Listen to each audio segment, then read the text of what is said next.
15 আগস্টকে শোক দিবসের ছুটি ঘোষণা করে হাইকোর্টের রায় আপিলে স্থগিত।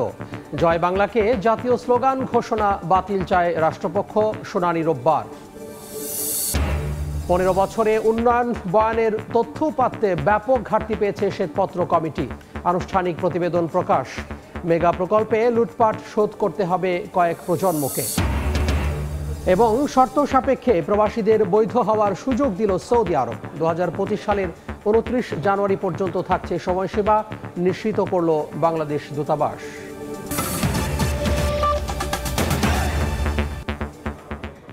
সময় সংবাদের সঙ্গে আছি আমি তোহা খান তামিম। 15 আগস্টকে জাতীয় শোক দিবসের ছুটি ঘোষণা করে দেয়া হাইকোর্টের রায় স্থগিত করেছেন আপিল বিভাগ। 2009 সালে দিনটিকে জাতীয় শোক দিবস ঘোষণা করেন হাইকোর্ট। 2008 সাল থেকে 15 আগস্টকে জাতীয় শোক দিবস হিসেবে পালন করে আসছিল আওয়ামী লীগ সরকার। গত 5 আগস্ট গণঅভ্যুত্থানের মুখে শেখ হাসিনার পদত্যাগ ও পালিয়ে যাওয়ার পর ডক্টর মোহাম্মদ ইউনূসের নেতৃত্বে গঠিত হয় অন্তর্বর্তীকালীন সরকার।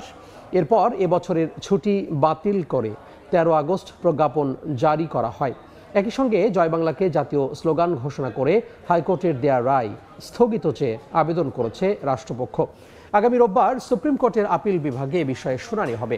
2020 সালের 10 মার্চ জয় বাংলাকে জাতীয় স্লোগান ঘোষণা করে রায় দেন high court.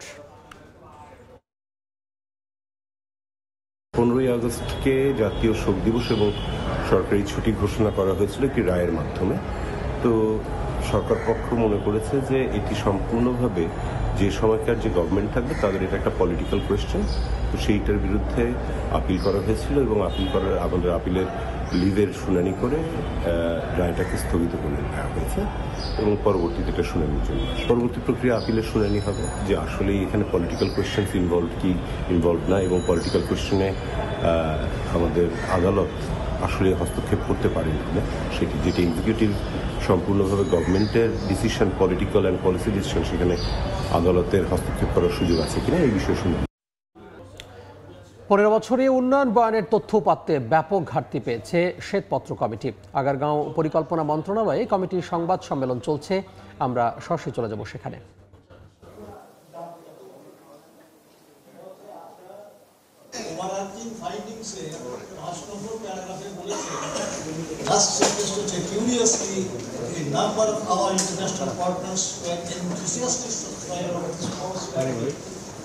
Who are these guys?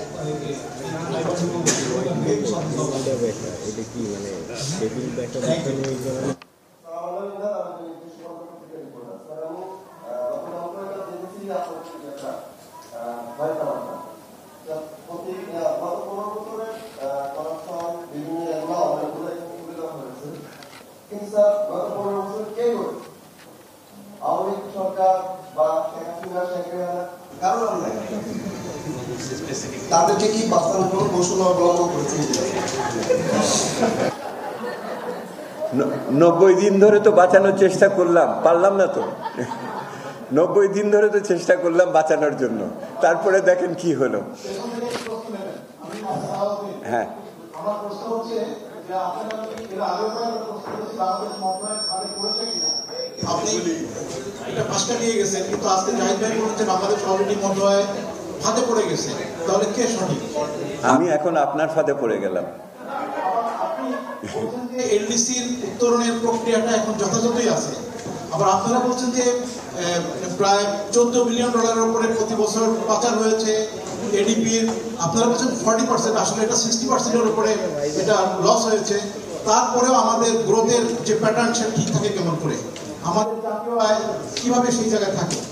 তো এটা কন্ট্রাডিক্টরি মনে হচ্ছে। ধন্যবাদ আপনাকে। আর একজন মনির যুগান্তরে কাজ করছি। একজন বক্তা বললে আপনারা বুদ্ধিভিত্তিক দুর্নীতি চিহ্নিত করার চেষ্টা করেছিলেন। তো আমরা জানি গত 15 বছরে যে দুর্নীতি হয়েছে এটা কোনো গ্রামার মেনে হয় না। কর্তা যেভাবে চেয়েছেন ওনার চেয়ারটা ঠিক রেখে সমস্ত দুর্নীতি হয়েছে, এর কোনো ব্যাখ্যা নাই, কোনো আইন কারণ কিছু নেই। এখানে বুদ্ধিভিত্তিক দুর্নীতি কিভাবে হয়েছে, আপনার বুদ্ধি কিভাবে চিহ্ন, এটা একটু ব্যাখ্যা। জি, আমি গোলাম কাদের এম নিউজ থেকে বলছি। দাদা, আরেকটা প্রশ্ন নেবেন কিনা?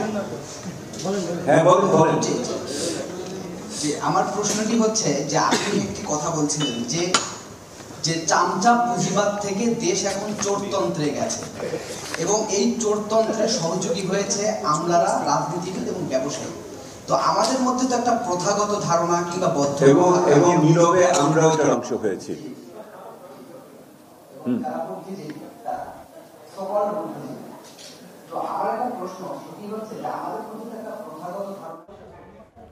আমরা সরাসরি যুক্ত হয়েছিলাম আগারগাঁও থেকে।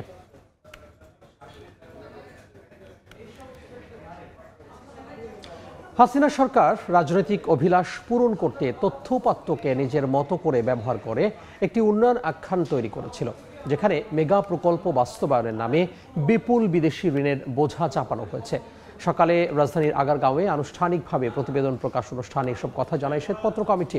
বাংলাদেশ এখন মধ্যম আয়ের ফাঁদে আটকে গেছে জানিয়ে এর থেকে উত্তরণে অর্থনৈতিক স্থিতিশীলতা ও যথাযথ সংস্কার প্রয়োজন বলেও মনে করেন তারা।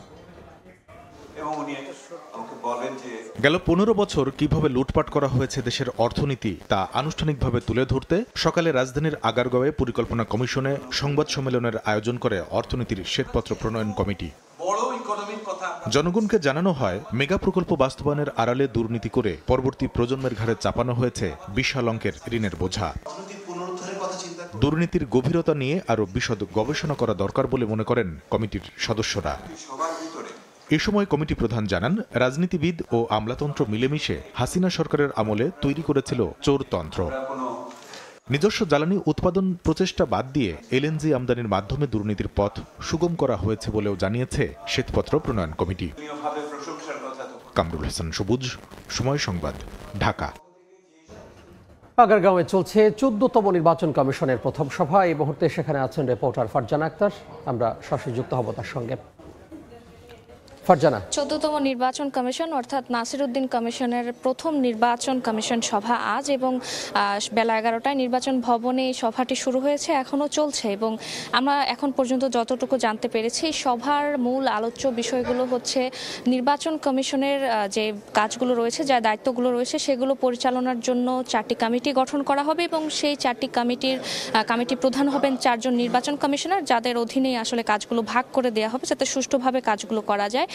আরেকটি বিষয় হচ্ছে জাতীয় সংসদের যে সীমানা রয়েছে, সেই সীমানা নিয়ে যেই আবেদনগুলো ছিল এবং সেই সীমানা নিয়ে যে বিরোধগুলো ছিল, সেগুলো নিষ্পত্তির আবেদন নিয়ে কিন্তু আজ কমিশনারদের কাছে উপস্থাপন করা হবে এবং তারা এগুলো নিয়ে আলোচনা করবেন।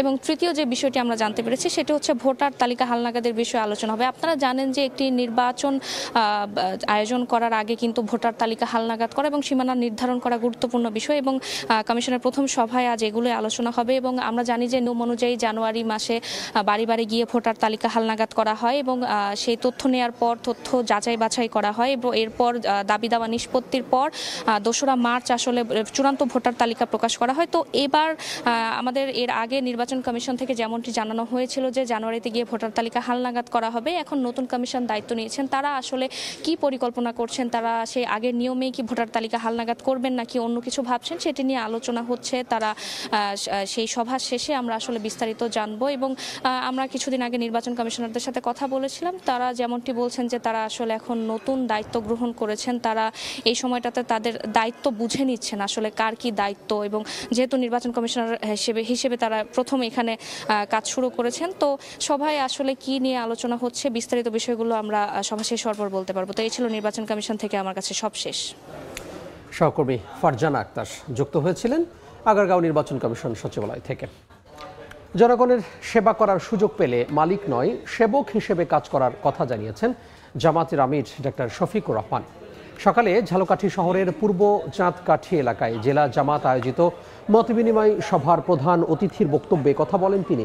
মসজিদ, মন্দির, গির্জাসহ ধর্মীয় প্রতিষ্ঠান পাহারা দিতে হবে না, এমন একটি সম্প্রীতির বাংলাদেশ গড়ে তোলা হবে বলেও জানান জামাতের আমির।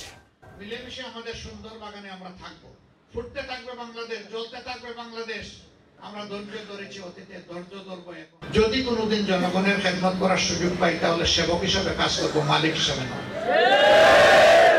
অতীতে যারা ক্ষমতায় গিয়েছেন বলেছেন জনসেবা পরম ধর্ম, এরকম স্লোগান আপনারা দেখেন নাই, শুনেন নাই, কিন্তু সেই ধর্মকে ক্ষমতায় যাওয়ার পরে ভুলে গেছেন। 180 ডিগ্রি অ্যাঙ্গেলে তারা ঘুরে গেছেন।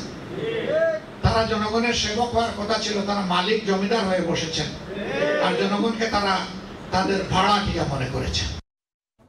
ইসকন নিয়ে ভারতীয় গণমাধ্যম গুজব ছড়াচ্ছে জানিয়ে বাংলাদেশের মিডিয়া প্রতিষ্ঠানগুলোকে সতর্ক থাকার আহ্বান জানিয়েছেন স্বরাষ্ট্র উপদেষ্টা মোহাম্মদ জাহাঙ্গীর আলম চৌধুরী।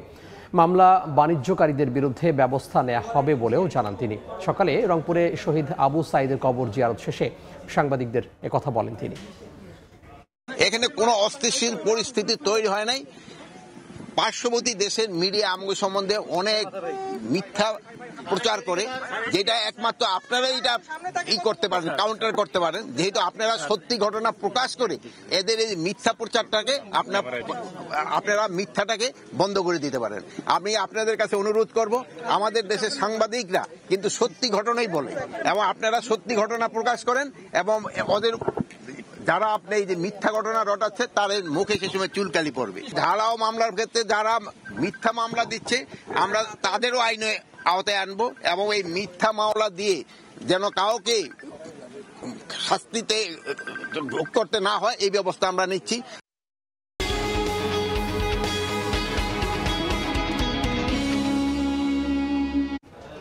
ব্যাংক থেকে নামে বেনামে ঋণ নিয়ে হাজার হাজার কোটি টাকা লুট করে বিদেশের মাটিতে অঢেল সম্পদ গড়লেও রাঘব বোয়াল আর তাদের দোসররা এখনও ধরাছোঁয়ার বাইরে। আটকানো যায়নি আইনের জালে। টিআইবি বলছে বিদেশে অর্থ পাচার সহ ব্যাংক খাতে বিভিন্ন অনিয়মে জড়িত ছিল নিয়ন্ত্রণ সংস্থাগুলোরই এক শ্রেণীর কর্মকর্তা। ক্ষমতার পালাবদল হলেও কেন্দ্রীয় ব্যাংকে এখনও সক্রিয় দুর্নীতিবাজ সেই চক্র, এমন অভিযোগ বাংলাদেশ ব্যাংকের সংস্কারপন্থী কর্মকর্তাদের। অভিযুক্তদের ব্যাপারে সতর্কতা ও দ্রুত আইনি ব্যবস্থা নেওয়ার পরামর্শ অর্থনীতিবিদদের। আলতাফ হোসাইনের রিপোর্ট। নিজেদের কষ্টার্জিত অর্থ ব্যাংকে সঞ্চয় করেন প্রবাসী, ছোট ব্যবসায়ী, চাকুরিজীবী থেকে শুরু করে সব শ্রেণী পেশার মানুষ। রক্ত পানি করে জমানো সেই টাকা ঋণের নামে লুট করে বিদেশে পাচার করায় এখন তারল্য সংকট ব্যাংকগুলোতে। ব্যাংক লুটকারী হাসিনা সরকারের মদতপুষ্ট ব্যক্তিদের নামও উঠে এসেছে দেশি বিদেশি গণমাধ্যমে। ছাত্র জনতার অভ্যুত্থানে নতুন সরকার এলেও এখন পর্যন্ত ধরাছোঁয়ার বাইরে অর্থ পাচারকারী ব্যাংক খেকো দুর্নীতিবাজরা। দেশের বিপুল পরিমাণ অর্থ পাচার করে বিশ্বের বিভিন্ন দেশে সাম্রাজ্য গড়ে তুললেও ওই টাকা ফিরিয়ে আনার অগ্রগতি যেমন এখনও চিঠি চালাচালিতে সীমাবদ্ধ, তেমনি এখন পর্যন্ত কাউকেই আটকানো যায়নি আইনের জালে। অভিযোগ রয়েছে ব্যাংক খাত ধ্বংসের নানা অপকর্ম হয়েছে বাংলাদেশ ব্যাংকে বসেই। অভ্যুত্থান পরবর্তী শীর্ষ কয়েকজন কর্মকর্তা পদত্যাগ করে কেন্দ্রীয় ব্যাংক ছাড়লেও এখনও সক্রিয় আগের চক্র, এমন অভিযোগ বাংলাদেশ ব্যাংকের কর্মকর্তাদের অনেকের। 5 আগস্টের পর থেকে মানববন্ধন বিক্ষোভ করে অভিযুক্ত ব্যক্তিদের বিরুদ্ধে ব্যবস্থা নেওয়ার দাবিও জানিয়ে আসছেন তারা।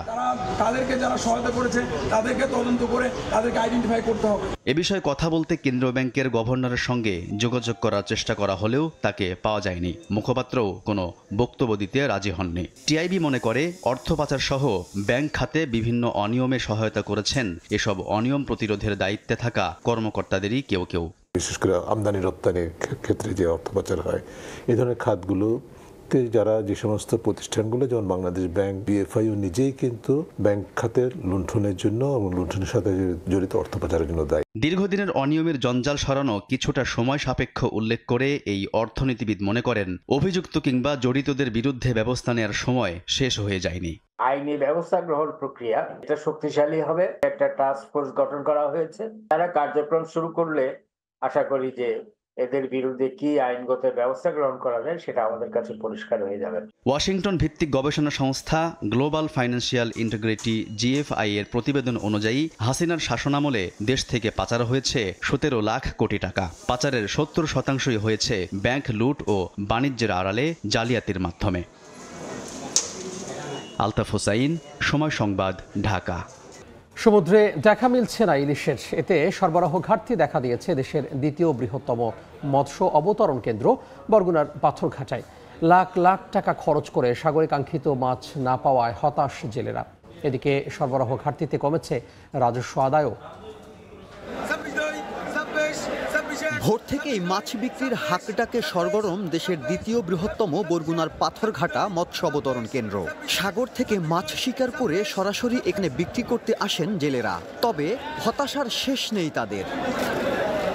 সাগরে কাঙ্ক্ষিত মাছ না পাওয়ায় অনেকটা খালি হাতেই ফিরতে হচ্ছে জেলেদের। এতে বাড়ছে ঋণের বোঝা, দুশ্চিন্তা পরিবারের ভরণ পোষণ নিয়ে। ট্রিটমেন্ট করে 1 লাখ টাকা পেয়েছি, 1.5 লাখ টাকা খরচা।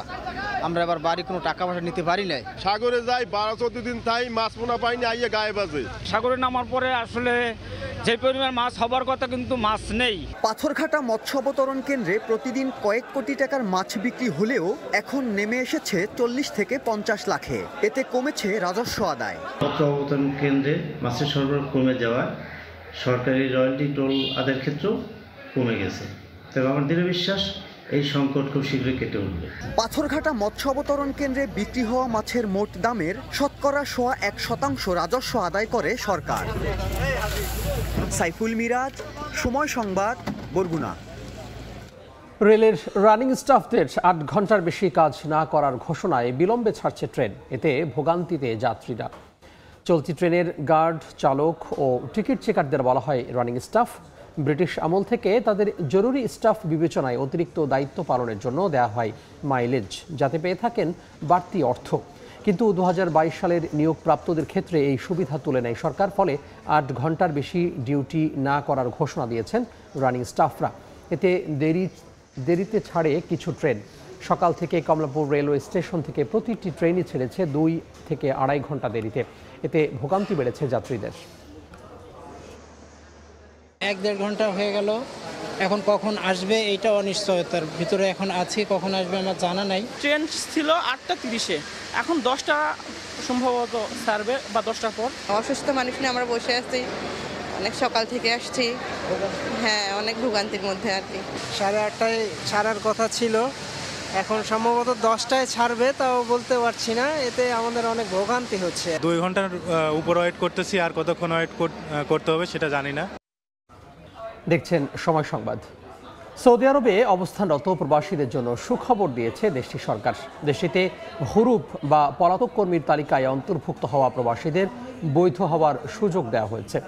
2025 সালের 29 জানুয়ারি পর্যন্ত এই সুযোগ থাকছে। বিষয়টি নিশ্চিত করেছে রিয়াদে অবস্থিত বাংলাদেশ দূতাবাস। বিস্তারিত আরিফুর রহমানের রিপোর্টে। সৌদি আরবে নানা কারণে কফিল বা স্পন্সর থেকে বিচ্ছিন্ন হয়ে যারা হুরুপ বা পলাতক কর্মীর তালিকায় অন্তর্ভুক্ত হয়েছেন তাদের জন্য এসেছে বৈধ হওয়ার সুবর্ণ সুযোগ। রিয়াদে বাংলাদেশ দূতাবাসের আইন সহকারী মামুনুর রশিদ জানিয়েছেন 2024 সালের নভেম্বর পর্যন্ত যেসব প্রবাসী এই পরিস্থিতিতে রয়েছেন তারা আগামী বছরের জানুয়ারির 29 তারিখের মধ্যে বৈধ হতে পারবেন। তারা যে জিনিসটা আমাদেরকে জানিয়েছেন যে 2024 সালের 30 নভেম্বর পর্যন্ত যাদেরকে হুরুপ দেওয়া হয়েছে ইতিপূর্বে, এই হুরুপ্রাপ্ত কর্মীরা চাইলে এখন বৈধ হতে পারবে। এর জন্য সুযোগ দেওয়া হয়েছে আজকে 1 তারিখ থেকে 29 জানুয়ারি পর্যন্ত, 25 সালের 29 জানুয়ারি পর্যন্ত। হুরুপ প্রাপ্তদের বৈধ হওয়ার এই প্রক্রিয়া কেবল সৌদি সরকারের অনুমোদন পাওয়া নির্ধারিত পদ্ধতিতে সম্পন্ন হবে। তবে এর জন্য প্রবাসীদের নির্ধারিত কাগজপত্র এবং প্রাসঙ্গিক তথ্য জমা দিতে হবে। এ বিষয়ে দূতাবাস থেকে আরও জানানো হয়, প্রবাসী বাংলাদেশিদের সাহায্যের জন্য বিভিন্ন তথ্য সেবা চালু রাখা হয়েছে। প্রবাসীরা দূতাবাসে যোগাযোগ করে প্রয়োজনীয় পরামর্শ ও দিক নির্দেশনা নিতে পারবেন। সকল প্রবাসীদের এই সুযোগ কাজে লাগানোর আহ্বান জানিয়েছে বাংলাদেশ দূতাবাস। যারা এখনও বৈধ হওয়ার চেষ্টা করেননি তাদেরকেও দ্রুত এই সুযোগ গ্রহণের পরামর্শ দেওয়া হয়েছে। আরিফুর রহমান, সময় সংবাদ, সৌদি আরব। পাকিস্তানের খাইবার পাখতুনখোয়ায় মুসল্লিদের 2 পক্ষের সংঘর্ষে মৃতের সংখ্যা বেড়ে 133 জনে দাঁড়িয়েছে। আহতের সংখ্যা 200 ছাড়িয়েছে। রোববার এক বিবৃতিতে স্থানীয় প্রশাসন জানায়, আফগানিস্তান সীমান্তবর্তী প্রদেশটির কুররাম জেলায় প্রাণঘাতী সংঘাত অব্যাহত আছে। শিয়া সুন্নি সম্প্রদায়ের মধ্যে লড়াই বন্ধে অনেক উদ্যোগ নেওয়া হলেও এখনও কোনো অগ্রগতি হয়নি। জেলাটিতে কয়েক দশক ধরে জাতিগত উত্তেজনা চলছে। গেল মাসের 21 তারিখে নতুন করে সংঘাতের সূত্রপাত হয়। এরপর থেকে পাল্টাপাল্টি হামলা অব্যাহত আছে। এ পর্যায়ে শীর্ষ সংবাদগুলো জানিয়ে দিব আরও একবার। 15 আগস্টকে শোক দিবসে ছুটি ঘোষণা করে হাইকোর্টের রায় আপিলে স্থগিত। জয় বাংলাকে জাতীয় স্লোগান ঘোষণা বাতিল চায় রাষ্ট্রপক্ষ, শুনানি রোববার। এবং 15 বছরে উন্নয়ন বয়ানের তথ্য উপাত্তে ব্যাপক ঘাটতি পেয়েছে শ্বেতপত্র কমিটি। আনুষ্ঠানিক প্রতিবেদন প্রকাশ, মেগা প্রকল্পে লুটপাট শোধ করতে হবে কয়েক প্রজন্মকে।